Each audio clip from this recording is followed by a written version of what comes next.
एक राशि 10 वर्ष का साधारण ब्याज 3,130 रुपए। एक राशि पर 10 वर्ष का साधारण ब्याज 3,130 रुपए।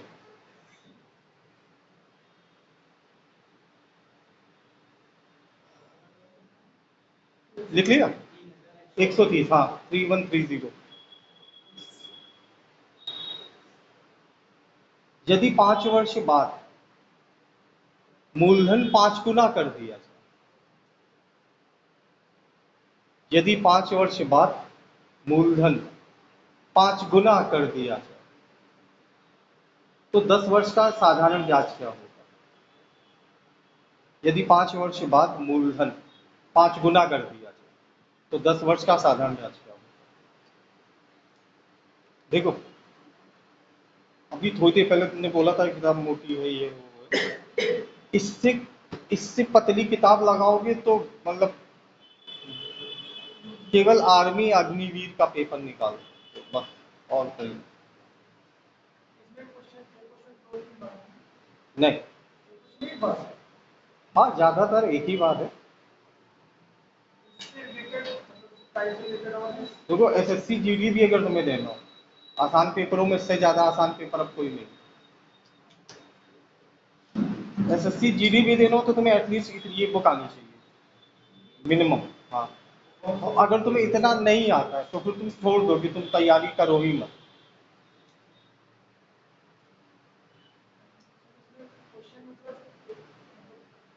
अरे कुछ है ही नहीं, ये समझो हमें रटी हुई है किताब।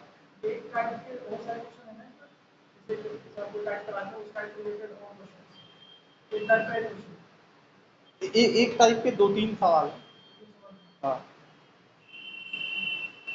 इससे कम में कोई पेपर नहीं निकलेगा। तुम्हें एसएससी जीडी निकालना हो, रेलवे निकालना हो, एनटीपीसी निकालना हो, सीजीएल निकालना हो, सीएचएसएल निकालना हो, इससे आसान कुछ नहीं। एक ही पेपर देखो, 2 पेपर आसान होते हैं, 2।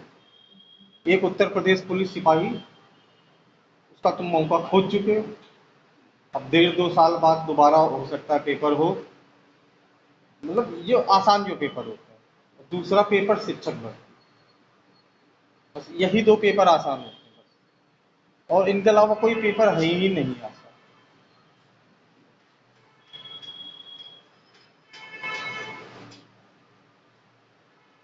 और शिक्षक भर्ती में भी पिछली बार हमको याद है वो पूछ दिया था, एक तो क्वाड्रेटिक इक्वेशन का सवाल पूछ दिया था।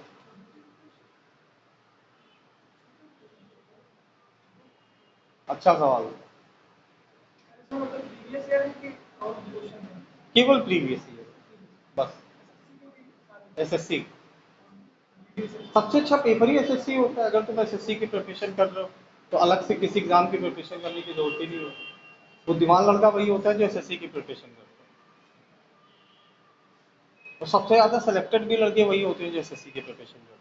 वो भटूर भटकना नहीं पड़ता कि रेलवे आ गया तो फिर से क्या, वही तैयारी, वही मैथ रीजनिंग है। तुम में से कोई है जिसने आरपीएफ कांस्टेबल भरा या एसआई है? नंगे पैर अंगारों पे चलने जैसा है आरपीएफ का पेपर।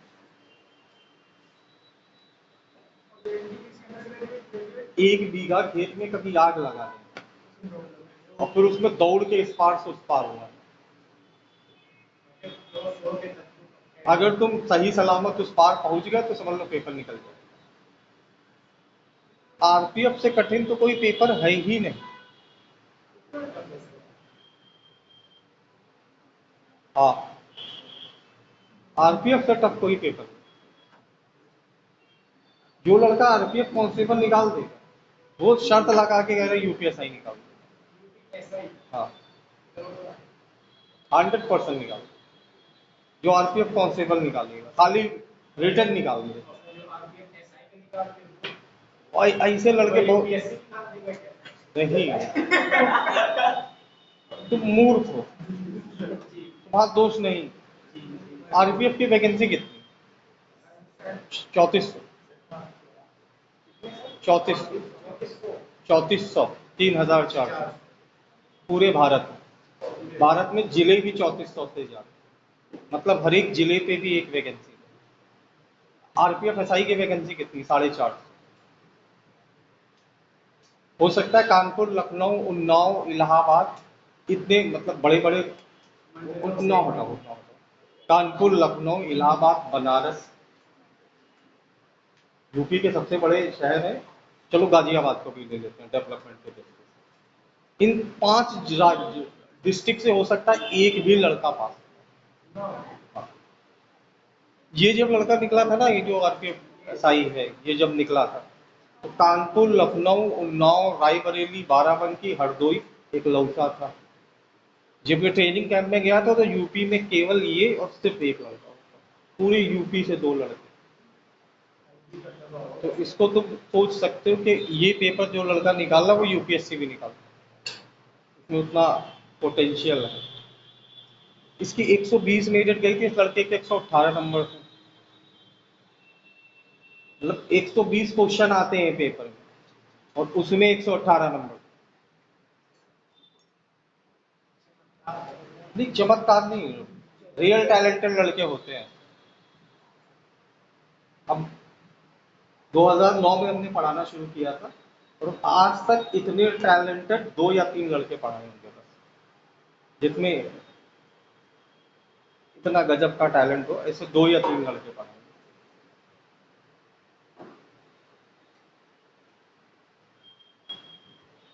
अभी एक सवाल बोला, उसमें तुम लोग अपने टैलेंट का प्रदर्शन कर सकते हो।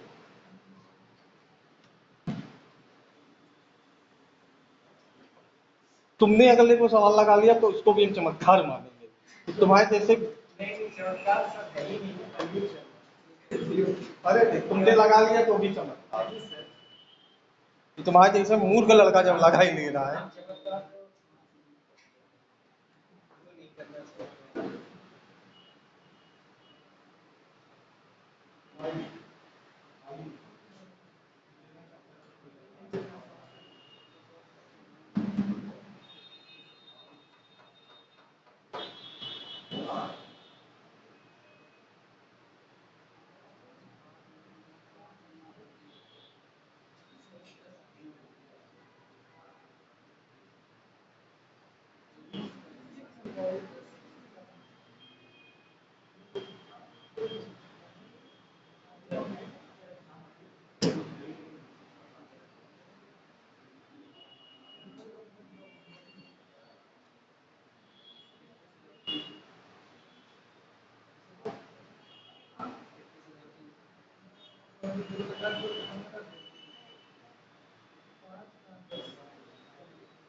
मान लो 10 लाख रुपए से एक साल में ब्याज मिला 40,000, ठीक है। हाँ, तो अगले साल भी 40,000 मिलेगा, उसके अगले साल, उसके अगले साल। अभी तुम्हारे बाल काले कुछ सालों में सफेद हो जाए, उम्र का सर। लेकिन जो साधारण ब्याज है ना, वो अगर एक बार 40,000 मिल गया तो वो ताउम्र 40,000 मिलेगा, ये कभी नहीं बने, है ना। इसका रीजन ये होता है कि साधारण ब्याज हमेशा मूलधन पे होता है, मूलधन कभी नहीं बदलता, साधारण ब्याज भी कभी नहीं बदलता, हर साल सेम मूलधन में ब्याज बढ़ता है, नहीं बढ़ता। क्या चीज? इस सवाल में देखो बोला है कि 10 साल में धनराशि हो जाती है 3130, और शर्त औरतें ये बोली कि अगर 5 साल बाद मूलधन दुगना है, 5 गुना, अच्छा चलो 5 गुना, 5 साल बाद मूलधन 5 गुना है। तो पहले 5 साल और बाद के 5 साल, पहले वाली सिचुएशन के अकॉर्डिंग अगर इस 5 साल में 1 रुपए ब्याज मिला तो यहाँ भी 5 साल में 1 रुपया ब्याज मिलेगा।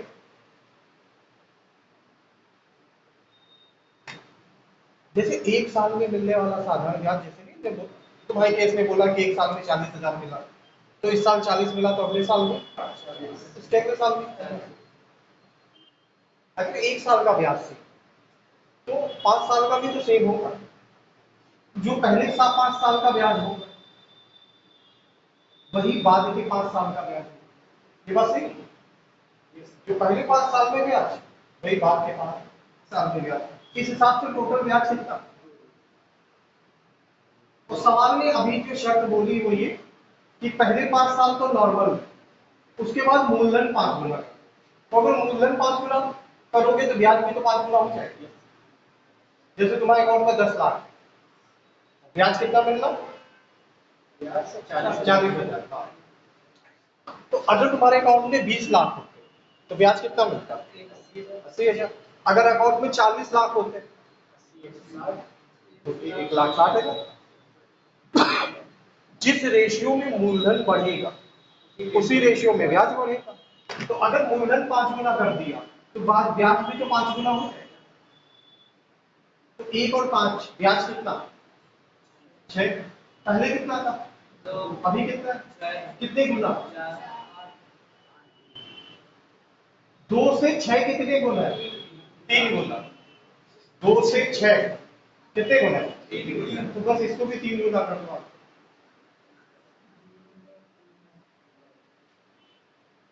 पहले 2 मिल रहा था, 6 मिल रहा है, मतलब 3 गुना मिल रहा है। तो यहाँ भी डायरेक्ट 3 गुना।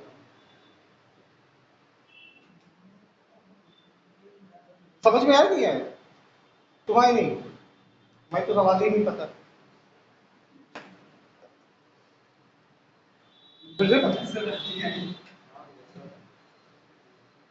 देखो हम इस सवाल में ये समझा रहे कि 5 साल में जो ब्याज मिलेगा पहले 5 साल वही बाद के 5 साल में भी ब्याज।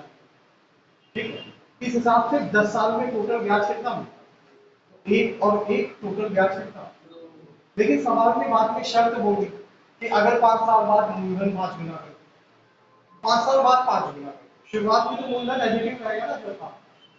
तो शुरुआत के 5 साल में जो ब्याज मिलता था वो मिले, और बाद के 5 साल में अगर तुम मूलधन 5 गुना कर दो तो तुम्हारा ब्याज अपने आप 5 गुना हो जाएगा।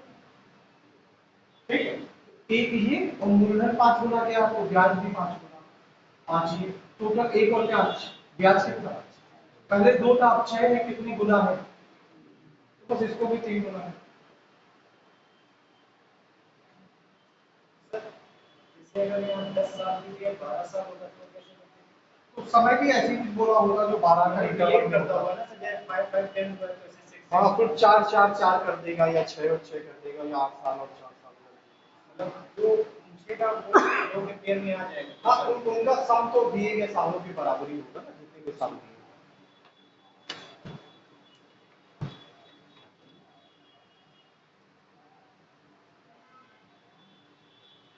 आया कि क्या समझ में?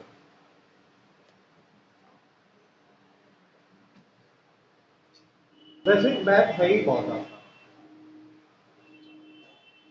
है ना। हाँ, नहीं आसान ही होती है। मैथ से ज्यादा इंसान को तो समझ ही नहीं आता है। अनपढ़ आदमी तक तो मैथ आती है। अनपढ़ भी इंसान व्यापार करना जानता है ना, तो मैथ आती है उसको।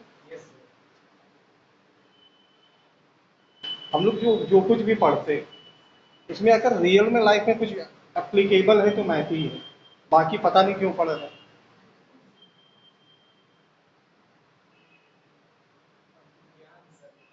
अफ्रीका में रॉकी पर्वत है, हमें क्या लेना, हम लोग हिमालय पर्वत नहीं जा पाते।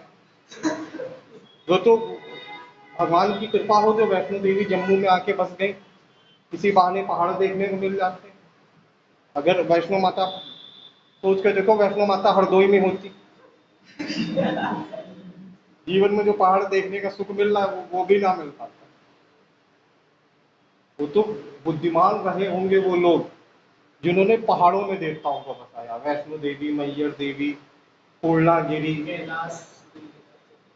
कैलाश मानसरोवर, बुद्धिमान ही लोग होंगे जो पहाड़ में बसा दिए। ज्वाला देवी है ना, नहीं तो पता लगा वैष्णो माता बड़े चौराहे वाले हनुमान मंदिर के बगल में बन थी।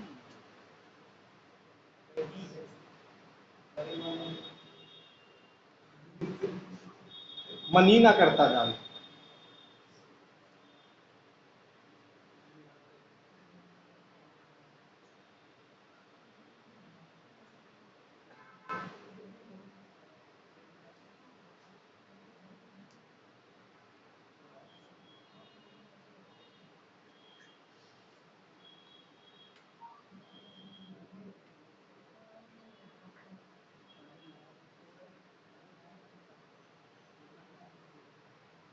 एक व्यक्ति,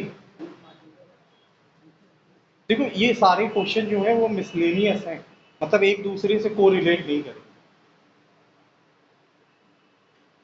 ठीक है, तो हर एक सवाल अलग हो, और आज हो सकता है क्लास हम ही पढ़ाएं बस। क्या चीज? हाँ शायद।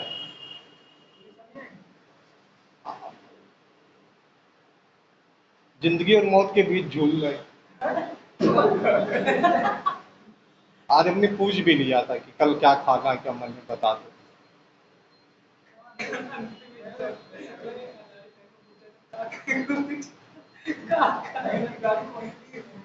क्या चीज?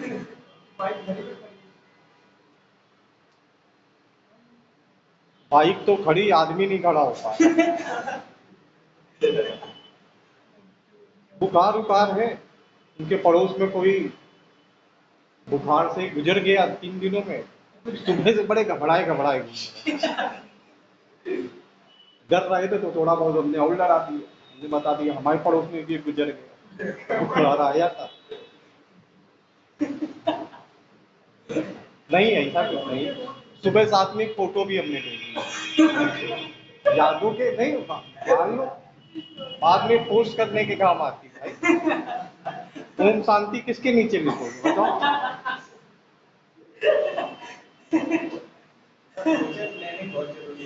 हाँ हाँ, साथ में एक फोटो भी ले लिया।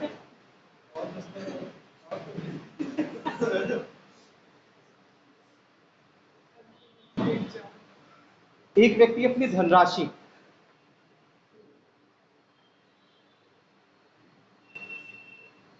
एक व्यक्ति अपनी धनराशि के 40%, एक व्यक्ति अपनी धनराशि का 40% 15% की दर पे, एक व्यक्ति अपनी धनराशि का 40% 15% की दर पे, शेष का 50% 10% की दर, शेष धनराशि का 50% 10% की दर से,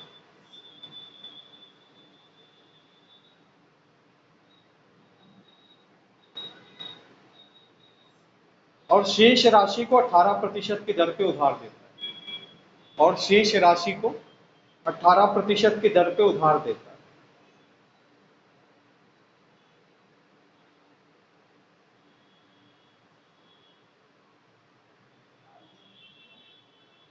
शेष राशि को 18% की दर पे उधार देता है।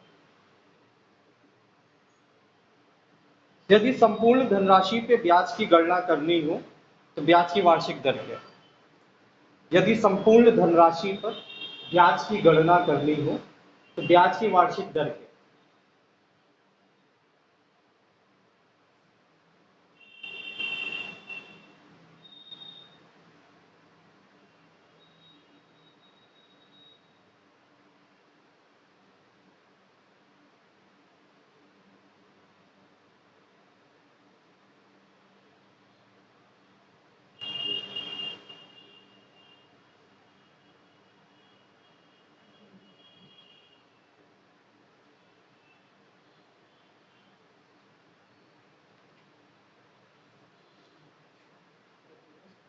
बताते हैं।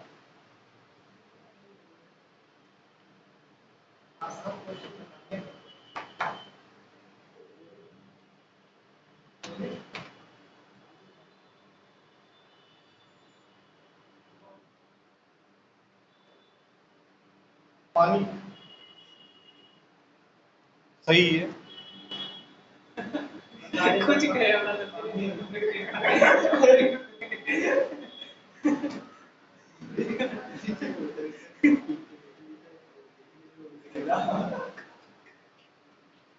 हाँ ये ठीक।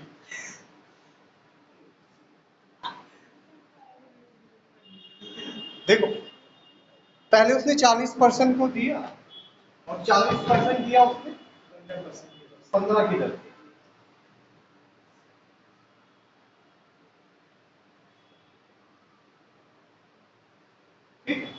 फिर शेष राशि का 50%।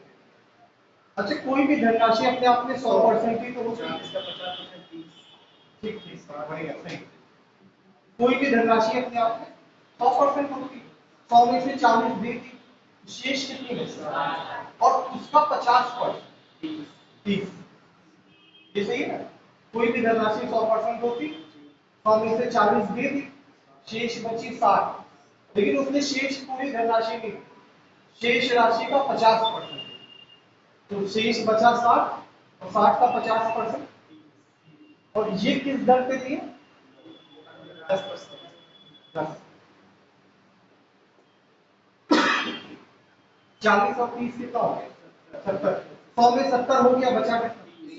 और शेष 30% दिया कौन से दर पे? इनमें रेशियो निकाल इनमें। अच्छा इसमें रेशियो वाली बात ये है कि इसमें खाली 0 0 कट रहा है, और भी कुछ कट रहा होता तो काट ले, तो हमको इसका रेशियो चाहिए होता है। फिलहाल तो सिर्फ 0 कट रहा है, तो 0 0 0। 4 रुपए इधर, 3 रुपए उधर, 3 रुपए उधर, टोटल रुपए कितने? 10। इस पे दर कितनी? 15। तो 4 इंटू 15, इस पे ब्याज कितना मिलेगा? इस पे दर कितनी? 10 है, तो 3 इंटू 10 ब्याज कितना मिलेगा? इस पे दर है 18, तो 3 इंटू 18 ब्याज कितना मिलेगा? ओवरऑल ब्याज कितना हो गया? तो 60 50 110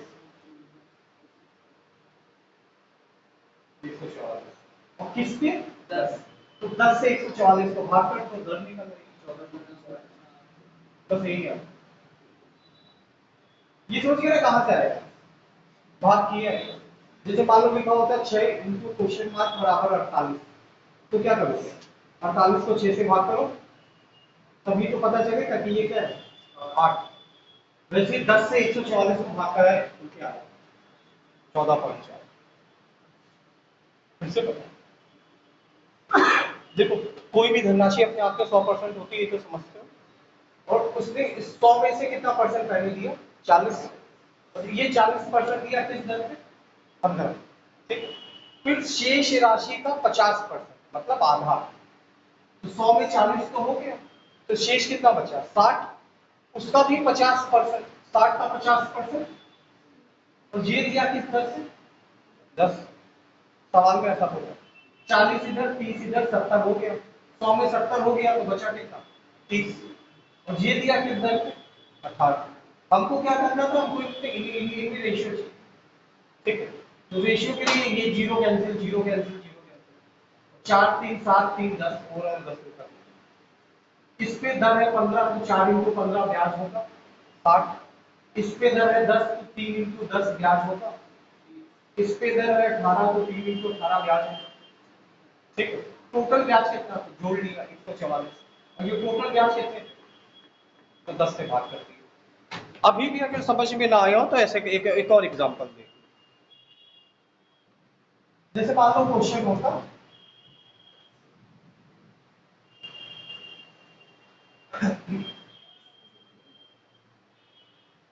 देख लो कि एक व्यक्ति अपनी धनराशि का 60% 12% की दर पर, ठीक है।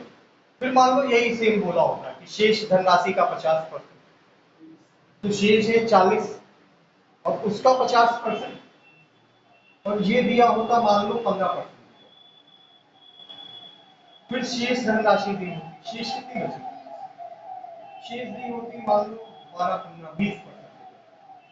तो ओवरऑल कितने परसेंट ब्याज? ठीक। तो पहले हमने रेशियो निकालते 21 जा 21 जा 23। मेरी जो टोटल धनराशि कितनी है?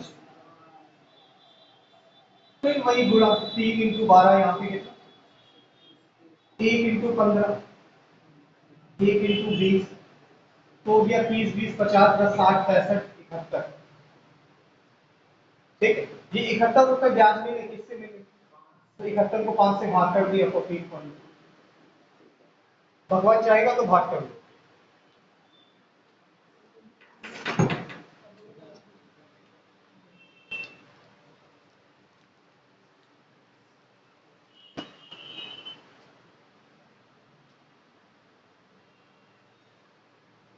ज्योमेट्री से तो आसानी ही है सब, है ना?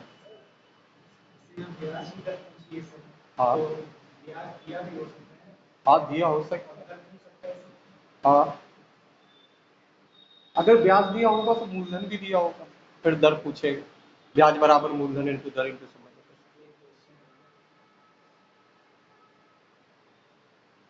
अगला सवाल देखो, फिर हम बोल देंगे। ठीक है, अच्छा लिखो।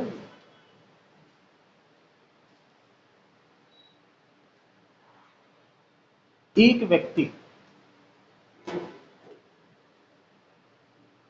400 रुपए 2 वर्ष के लिए,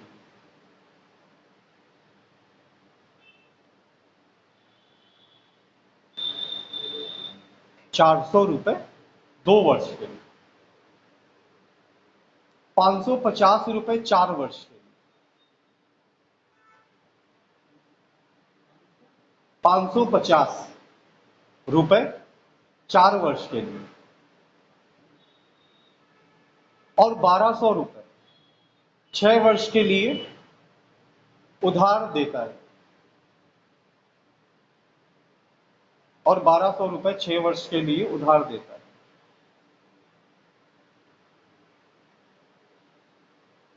ठीक है, फिर से बोले दे रहे हैं। 400 रुपए 2 साल के लिए, 550 रुपए 4 साल के लिए, और 1200 रुपए 6 साल के लिए उधार देता है। यदि उसे कुल 1020 रुपए ब्याज मिले तो ब्याज की वार्षिक दर क्या? अभी ठीक है, यदि उसे कुल 1020 रुपए ब्याज मिले तो ब्याज की वार्षिक दर क्या?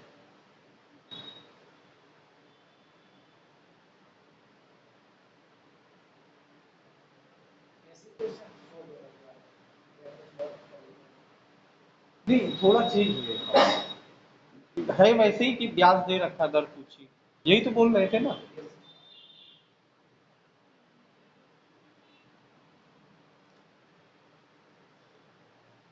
1020 रुपए ब्याज मिले तो ब्याज की वार्षिक दर।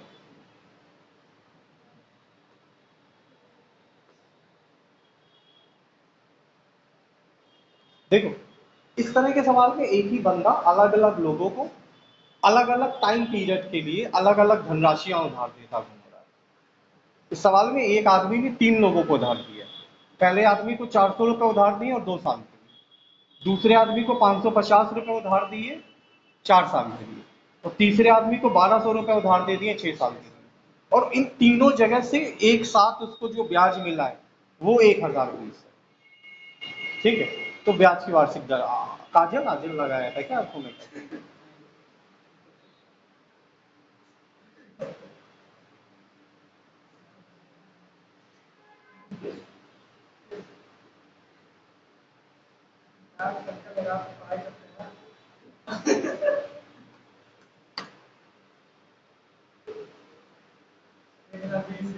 तुम लोग की कल रेस है नहीं है? है? कितने बजे सुबह? तो कल हम आ जाएंगे। अरे आएंगे, बारिश ताकि ना हो। परसों से फिर बारिश शुरू हो जाएगी। हाँ, लेकिन अब की बार जो बारिश होगी वो आखिरी बारिश होगी इस साल। तेज बारिश होनी चाहिए क्योंकि मरने से पहले आत्मा फड़फड़ाती हो।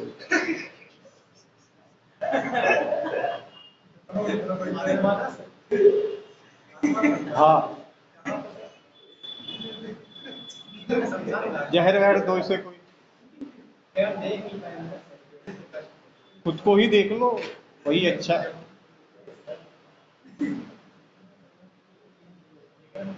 देखो इस सवाल में एक आदमी ने अलग अलग लोगों को उधार दे रखा है अलग अलग टाइम पीरियड के लिए, but rate of interest same तीनों जगह पे, मतलब समान दर पे ही उधार देता है। तो पहले आदमी को उधार दिया है कितने रुपए, 400। अच्छा एक चीज समझ लो पहले, जैसे मान लो हम बोले कि 10,000 रुपए है और 5% की दर, 4 साल का समय। तो दो तरीके होते हैं ब्याज निकालने के। एक तो तरीका ये कि हम पहले 10,000 रुपए, सुन लो ध्यान से, 10,000 रुपए, 4 साल का समय, 5% की दर, ठीक है। एक तरीका तो ये होता है कि पहले हम ब्याज निकाल लें 1 साल का, कि 10,000 का 5%, 1 साल का ब्याज 500 रुपये। 10,000 का 5%, 1 साल का ब्याज 500 रुपये। और ओवरऑल साल कितने बोले, 4। तो 1 साल का 500 रुपये, 4 साल का 2,000 रुपये। एक तरीका तो ये होता है ब्याज निकालने का, है ना। और दूसरा तरीका ये होता है कि तुम रुपए और समय का आपस में मल्टीप्लाई कर लो, कि 1 साल में तुमको 10,000 रुपये ब्याज मिलेगा, तो 4 साल में तुमको 20,000 रुपये ब्याज मिलेगा। बकवास कर दी। 1 साल में 10,000 रुपये ब्याज मिलेगा, तो 4 साल में 40,000 रुपये ब्याज मिलेगा, है ना। अगर 1 साल में 10,000 रुपये ब्याज है, तो 4 साल में 40,000, तो 40,000 का 5% ले ले, 2,000 तो तब भी आ जाएगा, ठीक है। तो यही वाला तरीका हम लोग इन सवालों में यूज करते हैं, कि उसने पहले आदमी को 400 रुपये उधार दिए, और वो 400 रुपये उधार दिए कितने साल के लिए, 2। तो 1 साल में उसको 400 रुपये पे ब्याज मिलेगा, तो 2 साल में 800 रुपये पे ब्याज मिलेगा, है ना। 1 साल में 400 रुपये पे ब्याज, 2 साल में 800। फिर उसने एक आदमी को 1,200 रुपये उधार दिए थे, और 1,200 उधार दिए थे 6 साल के लिए, तो 1 साल में 1,200 रुपये पे ब्याज, तो 6 साल में 7200। फिर एक और आदमी को उधार दिया था, और उसको दिया था 550 रुपये, 550, और वो दिए थे उसने 4 साल पे, तो 1 साल पे 550 पे, तो 4 साल पे 2,200, ठीक। तो ये मेरे हिसाब से उसके द्वारा दिया गया टोटल मूल्य, 7,200 और 800, 8,000, 8,000 और 2,200, 10,200। जोड़ तो लोगे ना, 7,200 में 800 जोड़ा 8,000, 8,000 में 2,000 जोड़ा 10,000, 10,000 में 200 जोड़ा 10,200, ठीक है। मेरे हिसाब से कुल धनराशि कितनी होगी, 10,000। और इस 10,200 पे ब्याज मिला है, दर में बदलना है तो इनटू, 0 से 0 खत्म, 1,020 से 1,020 खत्म, आंसर कितना, 10। बस हो गया सर।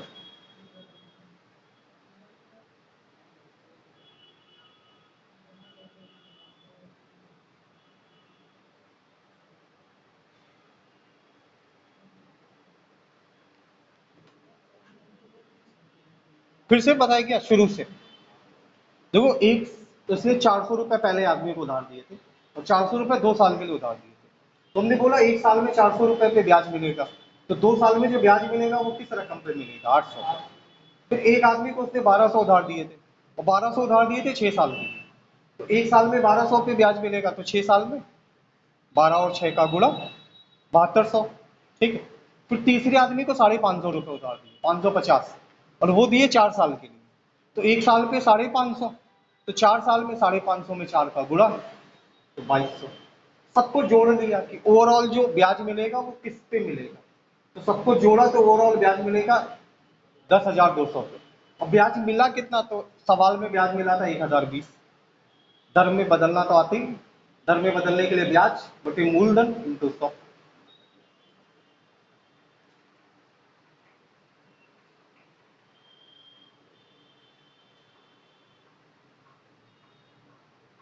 अगला सवाल देखो।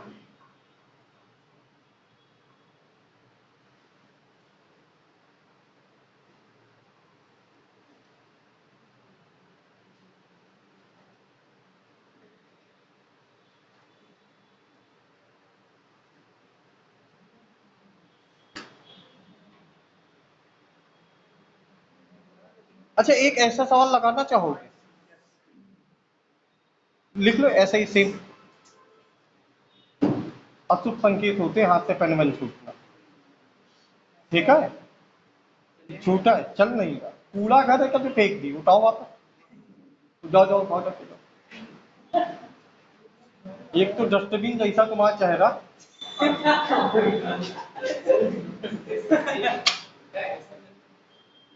हाँ तो छोटे डस्टबिन जैसा, तुम बड़े डस्टबिन, वो छोटा, तुम ग्रीन वो ब्लू, एक सूखा कचरा एक गीला कचरा, ग्रीन और ब्लू होता है हाँ।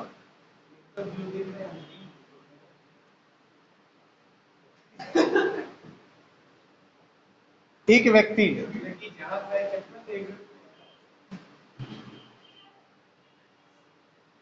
एक व्यक्ति ने एक बैंक में एक समान दर पर, एक व्यक्ति ने एक बैंक में एक समान दर पर 500 रुपए 4 वर्ष के लिए, 600 रुपए 3 वर्ष के लिए जमा किए। एक व्यक्ति ने एक बैंक में ब्याज की समान दर पर 500 रुपए 4 वर्ष के लिए, 600 रुपए 3 वर्ष के लिए जमा किए। यदि उसे कुल 190 रुपए ब्याज मिला, यदि उसे कुल 190 रुपए ब्याज मिला, तो ब्याज की वार्षिक दर क्या है? यदि उसे कुल 190 रुपए ब्याज मिला हो, सही बढ़िया, तो ब्याज की वार्षिक दर क्या है?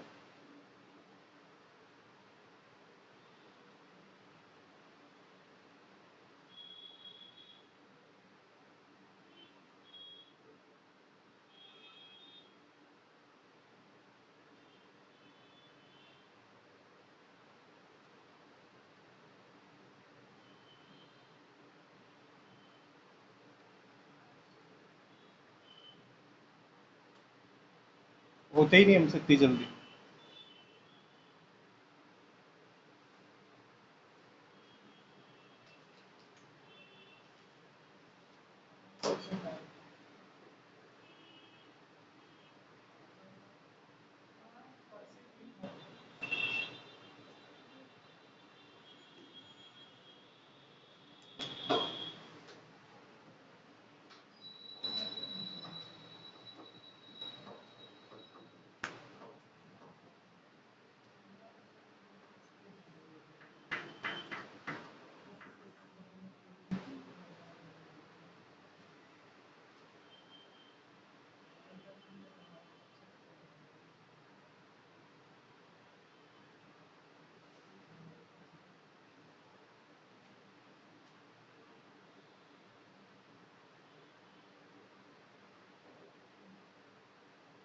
बहुआ हो गया सवाल,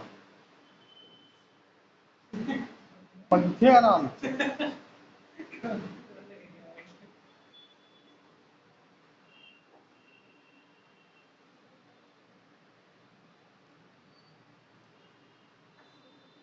देखो 500 रुपए उधार दिए, और 500 रुपए कितने साल के लिए उधार दिए? तो एक साल पे बोलना नहीं कोई और, एक साल में 500, 4 साल में गुणा करो, एक साल में 500 रुपए, तो 4 साल के लिए दिए, 4 साल में कितने रुपए हो जाएंगे? 2000। सोचो 500 के 4 नोट हैं, कितने रुपए? हाँ, एक साल में 500, तो 4 साल में 2000, है ना? 500 गुणे 4 का मतलब क्या? समझो 500 के 4 नोट हैं, 500 के 4 नोट कितने रुपए?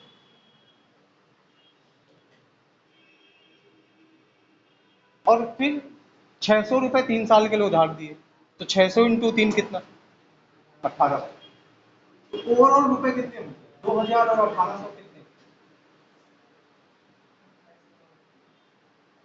2000 प्लस 1800 रुपए कितने?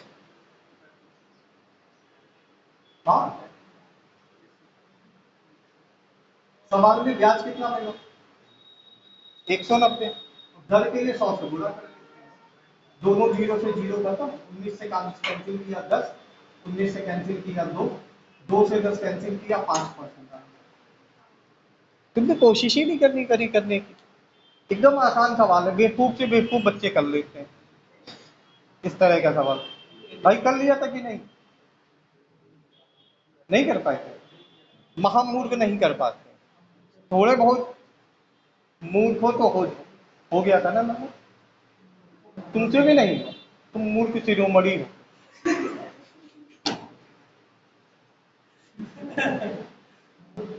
अगला सवाल लिखो।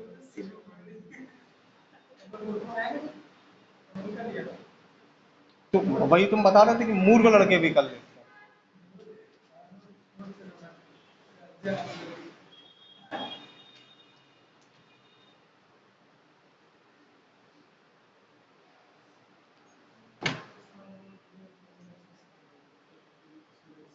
एक व्यक्ति 800 रुपए, एक व्यक्ति 800 रुपए 12% की दर पे उधार लेता है।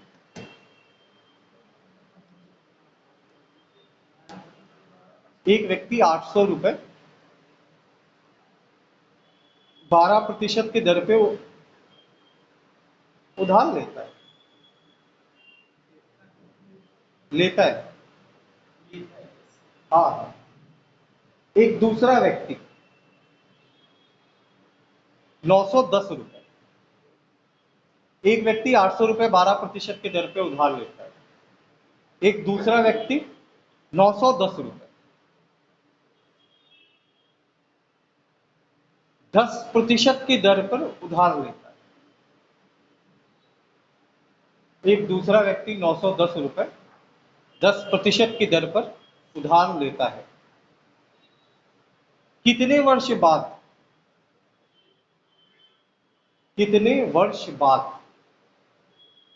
उनके ऋण के मिश्रधन आपस में समान हो जाए? कितने वर्ष बाद उनके ऋण के मिश्रधन आपस में समान हो जाए? कितने वर्ष बाद उनके ऋण के मिश्रधन आपस में समान हो जाए?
देखो, एक बंदे ने उधार लिया था कितना? 800। और दूसरे ने उधार लिया 910। और सामान में दोनों का मिश्रधन बराबर करने की बात है। मिश्रधन का मतलब होता है मूलधन प्लस ब्याज। तो ये तो इसका मूलधन है 800, ब्याज ब्याज 800 इंटू 12, समय हमको मालूम नहीं, यही तो होगा मिश्रधन के लिए। दूसरे वाले बंदे के लिए मिश्रधन क्या होगा? तो 910 प्लस 910, इसकी दर कितनी? 10। समय तो दोनों का सेम रहेगा, अपॉन 100। इसको सॉल्व करें, ठीक है? इसे सॉल्व करें, कब किया कितना? 896 प्लस 1000 का है 910 प्लस 91 800 प्लस 96। अच्छा, मतलब नहीं किया, हमें लगा टी की वैल्यू निकाल। टी की वैल्यू निकालनी, करिए आप, चलो भगवान का नाम लेके कर।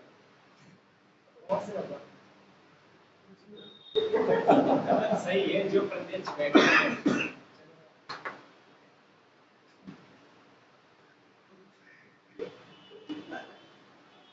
कर लो इसे, सॉल्व कर लो, हम क्या करें। अब करेंगे तुम्हें अंदर से खराब लगेगा, नहीं हम ये भी ना कर पाए।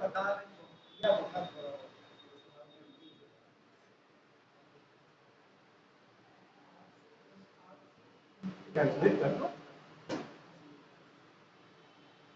कुछ नहीं तो यही सोच के कैलकुलेट कर दो कि तुम्हारा कैलकुलेशन अच्छा हो।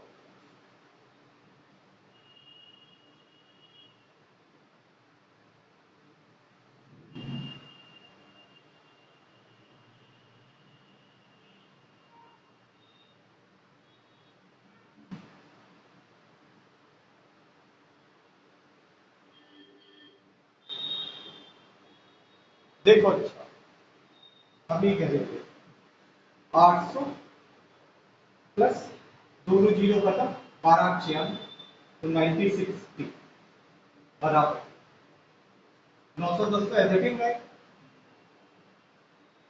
इधर कैलकुलेट करोगे तो 0 0 0 0 खत्म 91 8। अब 800 इधर जाएगा तो 910 से 800 माइनस होगा, क्या बचेगा? ठीक, और 91 p इधर आएगा तो 96 से 91 जाएगा तो c बराबर।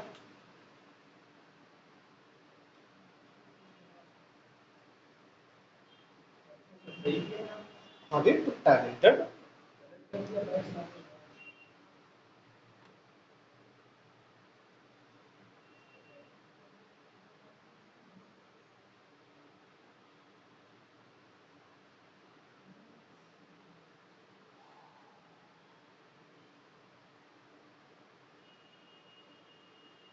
समझ में कुछ आया है? नहीं, फिर ठीक।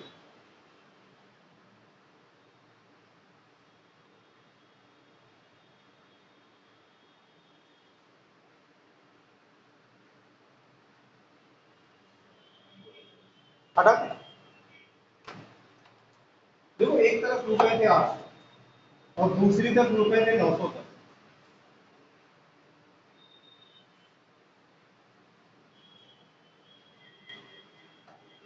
ठीक, इस पे इंटरेस्ट मिला था 12% और इस पे इंटरेस्ट मिलना था, यहां तक से यहाँ पे रुपए कितने 800 और उधर रुपए कितने 100 रुपए ज्यादा है, 800 या 910? 910 ज्यादा है। कितना ज्यादा? 800 से 910 ज्यादा है। कितना ज्यादा? इसमें अच्छा ब्याज मिलेगा तो 800 का 12% ब्याज मिलेगा 96 एक साल, और इसमें ब्याज मिलेगा तो 910 का 10% एक साल में ब्याज मिलेगा 91। कितने ब्याज से ज्यादा मिला?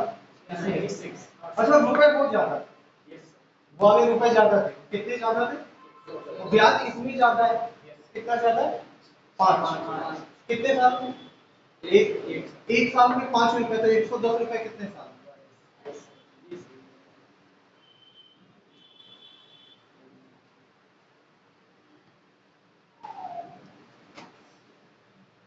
ये तो आया होगा ना।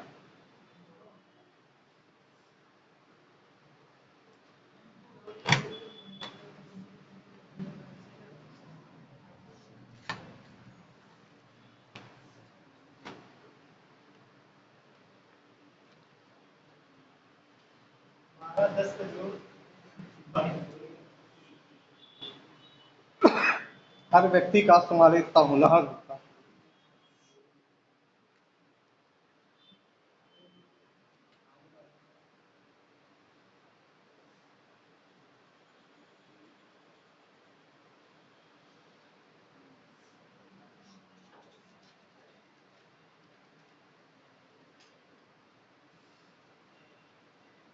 अगला सवाल बोले।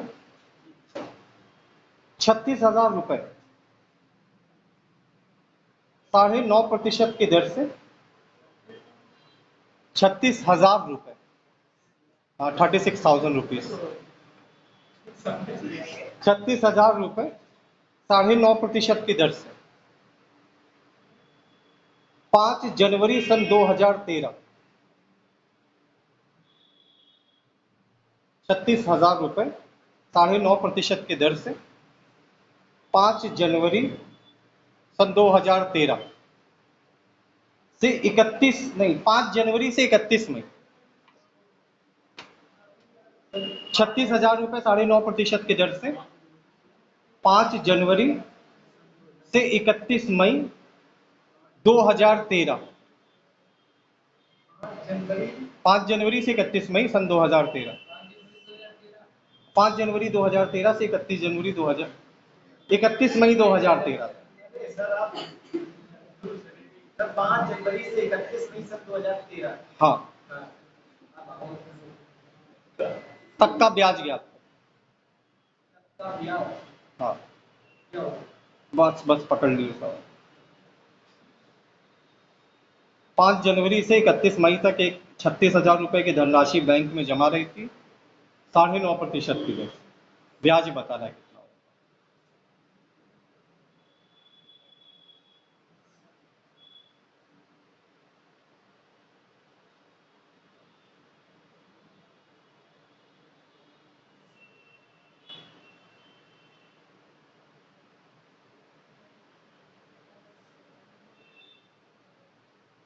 बेटी सीटेट क्लियर है ना?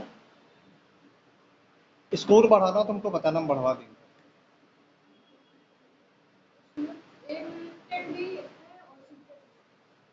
नहीं, अगर सीटेट में स्कोर बढ़ाना हो तो फॉर्म भर के हमें बताना, हम बढ़वा देंगे।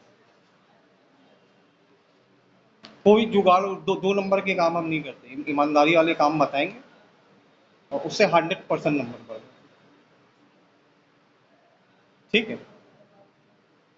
First language Hindi, second language हम भी संस्कृत की। ऑप्शन क्या है सर? Option option 1338, 1425, 1400, 1368।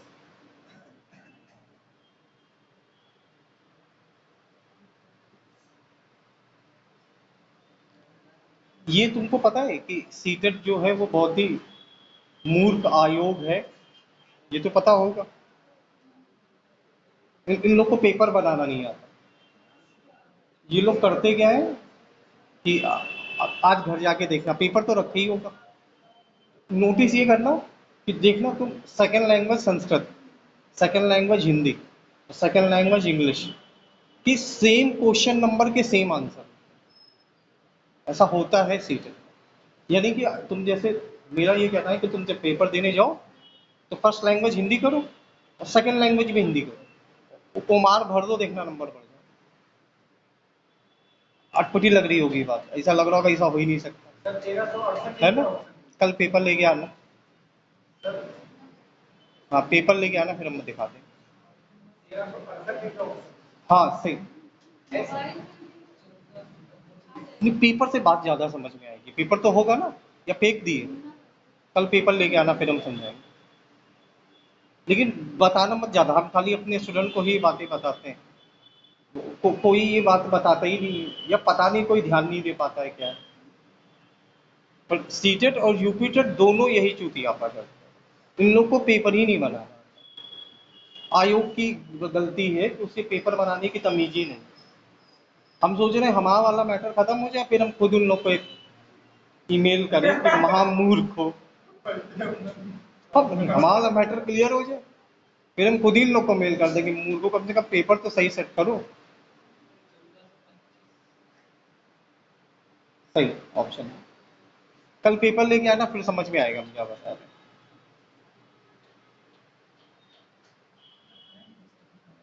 देखो इस सवाल की जो मेन प्रॉब्लम है वो दिनों का काउंटिंग। तो एक्चुअली इसमें दिन काउंट हुआ 5 जनवरी से 31 मई तक दिन के दिन कितने दिन है? 5 जनवरी से 31 मई तक कितने दिन है काउंट किए हैं? पूरे पूरे 5 में। अरे ऐसा थोड़ी नहीं है। 15 जनवरी से 5 दिन। एक एक दिन गिनना पड़ेगा भाई। हाँ रुपयों का मामला है, एक एक दिन जोड़ना पड़ेगा। सर 30 जोड़ेंगे, 31 30 जोड़ेंगे ना सर। इसमें अलग अलग हर एक महीने में अलग अलग दिन, जिस महीने में जितने दिन उतने दिन जोड़ो। बताइए सर, समझ पाए। ये जो टाइप है, थोड़ा सा तुम्हारा कैलेंडर का नॉलेज चेक कर लो।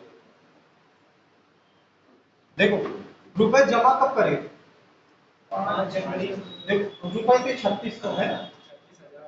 हाँ हाँ, 38 साढ़े 9, समय अभी हम लोग निकाल देंगे बटे।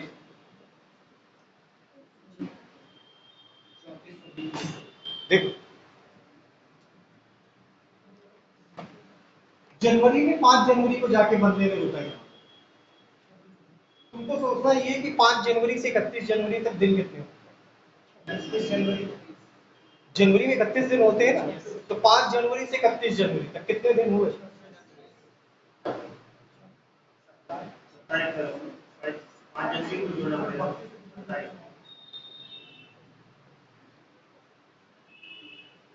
यहाँ तक ठीक है? देखो तुम लोग को मालूम है, पर 31 में से 5 नहीं घटाओगे, 4 घटाओगे, पहले वाला घटाएगा। जैसे हम तुमसे बोले कि 96 से 123 तक कितने नंबर है, तो 123 में 96 नहीं घटाओगे, क्या घटाओगे? पहले वाला नंबर घटाया जाता है ना, 96 तो तुमने काउंट कर, तो उसी तरह यहाँ पे 5 ही नहीं घटाओगे, घटाओगे क्या? 4। तो दिन कितने होंगे? जनवरी में 27। 2013 एक साधारण वर्ष, साधारण वर्ष है, तो फरवरी में दिन कितने? मार्च में दिन कितने? 30। अप्रैल में दिन, और मई में कौन सी तारीख होगी? महीने का ओवरऑल दिन कितने होंगे? जो 30 30 60 30 90 30 120 तो पूरे हो गए सर। एक एक जोड़ दिया 90 और 40 130 147। 7 8 15 145 46 और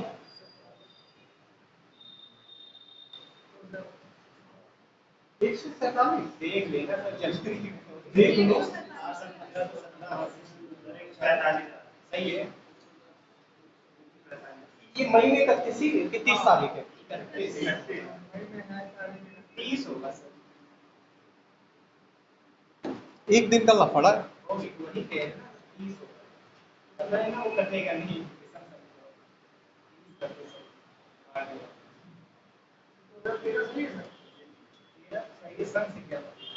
कहाँ पे कर मई में 30 करता सर।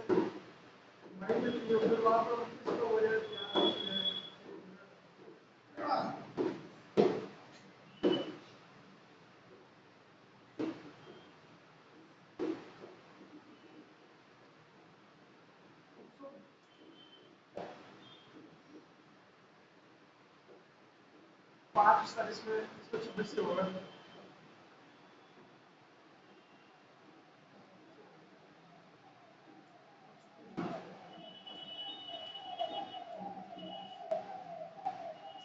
एक तो 46 ही हो, यहाँ चाहे मई 30 करनी पड़े, तो यहाँ 146 ही हो।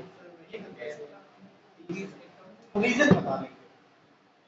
देखो जब भी दिनों का सवाल आता है, दिन जिसमें दिन काउंट करने, इसमें दिन काउंट करने पड़े, एक एक दिन काउंट करने पड़े, तो दिनों का जुगाड़ ये होता है कि एक नॉर्मल ईयर में देखो 365 दिन होते हैं, तो बताइए 365 इकलौती ऐसी 365 को काट सके, इकलौती ऐसी संख्या 73, इसको कोई काट ही नहीं।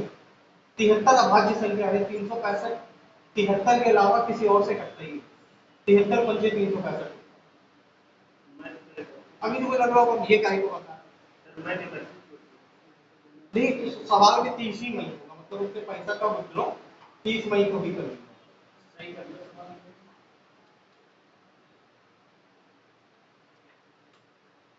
365 को काट सके 73 के अलावा कोई संख्या ही नहीं। इसलिए इस तरह का जब भी सवाल आ जाए जिसमें डेज दे रखे हो, मंथ्स दे रखे हो, कि इस तारीख को पैसा जमा किया और इस तारीख को पैसा निकाल दिया, ठीक, तो अगर कभी भी 2 महीने से ज्यादा का टाइम है, 2 महीने प्लस टाइम, 2 महीने प्लस कुछ ही दिन प्लस होगा, 2 महीने प्लस का मतलब ये नहीं कि 4 महीने हो तो कहीं 2 महीने प्लस, 2 महीने से कुछ ज्यादा का समय हो तो दिन हमेशा 73 ही हो, क्योंकि 365 को और कोई संख्या काट ही नहीं सकती, इसलिए दिन हमेशा 73। अगर ये 5 महीने से कुछ समय कम हो, जो इस सवाल में था, 5 महीने से थोड़ा सा समय कम, तो दिन हमेशा 146 हो, 73 का मल्टीप्लाई है,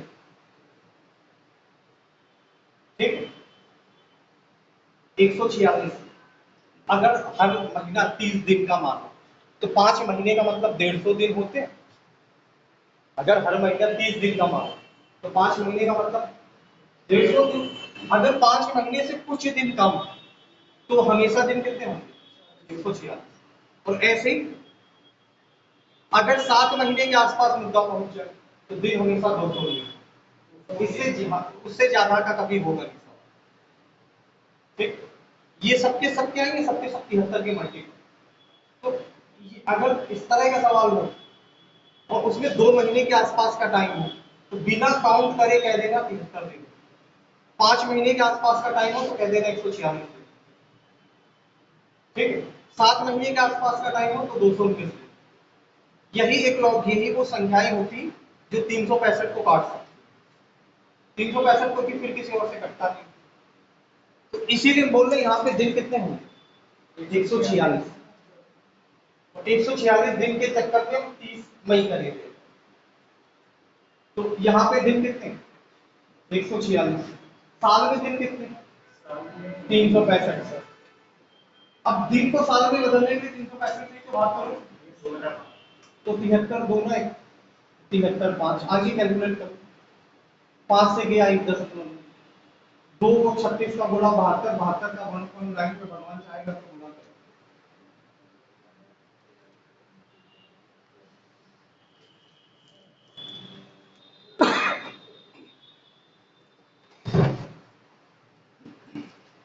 अगर 2 महीने से कुछ दिन ज्यादा हो तो बिना काउंट करे कह देना 73 दिन।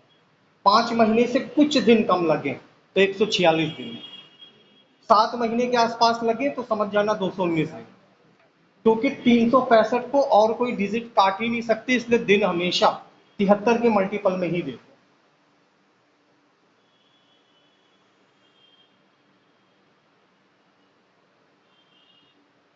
इस तरह के सवालों में दिन हमेशा 73 के मल्टीपल में देते।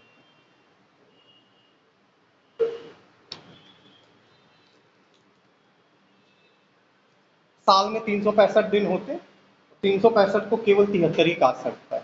2 अभाज्य संख्याओं से कटता है 73, वो 365, एक 73 से एक 5, और किसी से नहीं। 73 भी अभाज्य, 5 भी अभाज्य।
तो तुमने बुक ले ली? नेक्स्ट मंथ मतलब आफ्टर अगले साल के बाद अगले साल तक लेना, अभी क्या इतनी जल्दी है?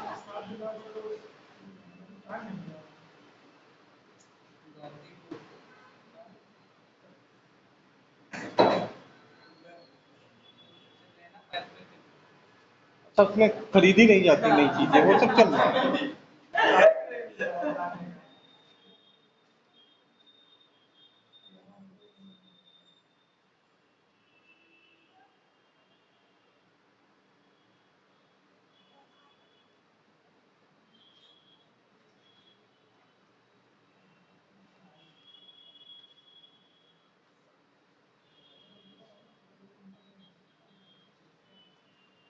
दी गई साधारण ब्याज की किसी दर से,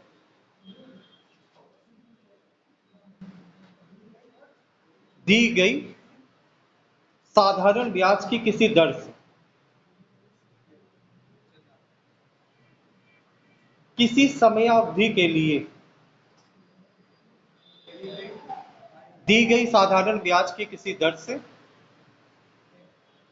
किसी समय अवधि के लिए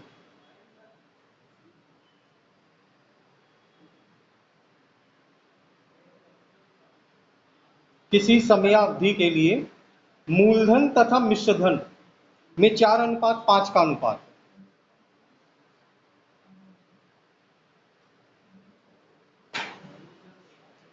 मूलधन तथा मिश्रधन में 4:5 का अनुपात।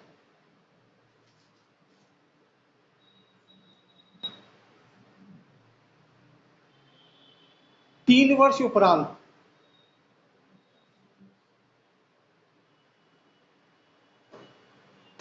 उपरांत यह अनुपात 5:7 हो जाता है। 3 वर्ष उपरांत यह अनुपात 5:7 हो जाता है। तो ब्याज की दर क्या है?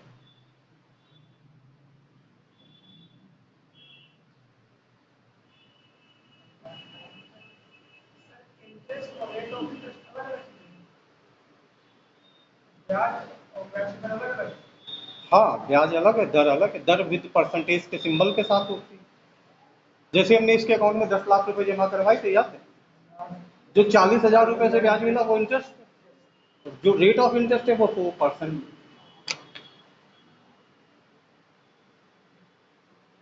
फिलहाल प्रिंसिपल और अमाउंट का रेशियो गिवन है। पहले रेशियो गिवन है 4:5 और बाद में रेशियो गिवन है 5:7।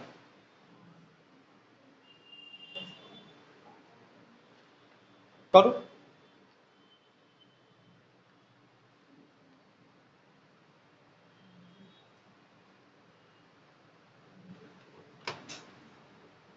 नहीं, बढ़िया, करो।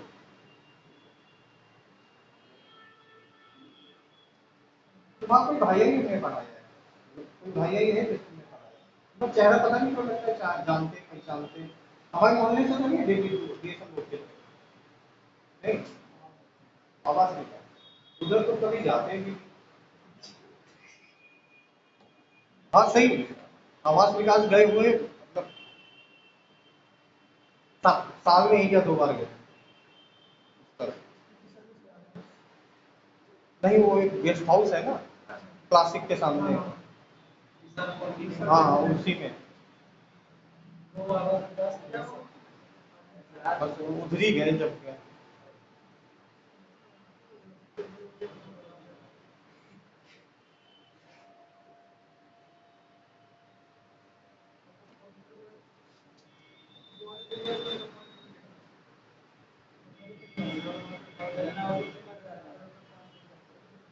शुक्ला मिश्रा टाइप तो नहीं, पता लगा रिश्तेदारी में ही। इधर ऑप्शन बताइए सर। 5%, 4%, 6%, 8%। 4, 5, 6, 8।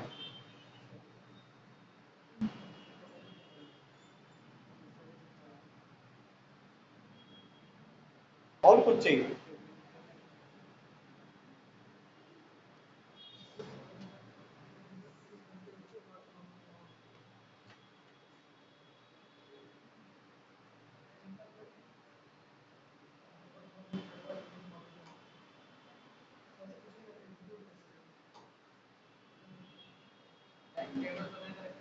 टाइम टेबल से पढ़ाई नहीं हुई।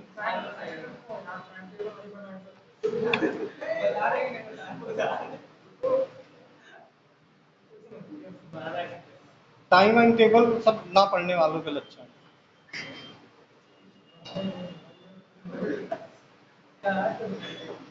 कभी किसी के घर जाओ और टाइम टेबल बना हो पढ़ने का, खास तौर समझ लो लड़का मक्का है।